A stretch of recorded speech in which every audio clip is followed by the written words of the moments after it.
Salut à toi mon frère et ma sœur. Ne swipe pas cette vidéo, car l'Éternel veut te parler. Amen. Partage cette vidéo à quelqu'un, car cette vidéo va bénir plus d'une personne. Alléluia.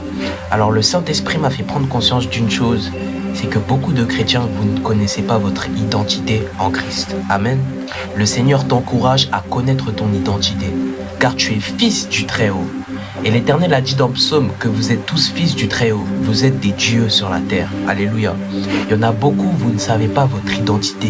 Sachez que vous êtes des enfants de la lumière. Vous êtes des enfants de Jésus-Christ. Jésus-Christ est le Dieu des esprits des prophètes. Il est le Dieu de toutes choses. Alléluia. Et sache que tu es son enfant. Il t'a donné le pouvoir. Il t'a donné le pouvoir de dominer sur les esprits occultes et sur les esprits méchants. Amen. Alors, dans Exode, l'Éternel dit dans Exode chapitre 7, verset 1, l'Éternel dit à Moïse, regarde, je te fais Dieu pour le Pharaon, et ton frère Aaron sera ton prophète. Alléluia. L'Éternel a fait Moïse un Dieu pour Pharaon. Alléluia.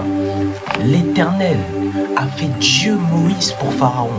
Moïse était un Dieu devant Pharaon. Alléluia.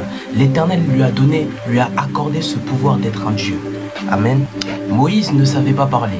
Moïse bégayait, mais l'Éternel a utilisé sa bouche afin que sa bouche devienne autorité sur Pharaon. Alléluia. Et c'est parce que Moïse était un Dieu devant Pharaon que Moïse a pu libérer le peuple israélite des mains des captifs égyptiens. Parce que Moïse connaissait son identité.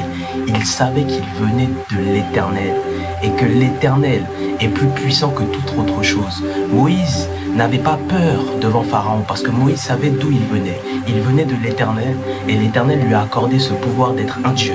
Alléluia. De la même manière, sache que tu es un Dieu, tu es un mini-Dieu, tu es un enfant de Christ, tu es un co-héritier et co-héritière de Christ. Tu as ce pouvoir de régner sur le mal, tu as ce pouvoir de dominer sur la terre. L'Éternel a donné le pouvoir à Adam de dominer sur la terre et sur les animaux de la terre. Amen. Mais Adam a perdu cette identité. Pourquoi? Parce qu'il a péché. Et en péchant, la nature du péché a envahi l'identité d'Adam. Alléluia. Mais Jésus-Christ, lui qui était le grand prêtre parfait, lui qui était le sacrificateur, il est venu sur la terre et lorsqu'il est mort, lorsque le sang a coulé, il nous a donné une nouvelle identité, celle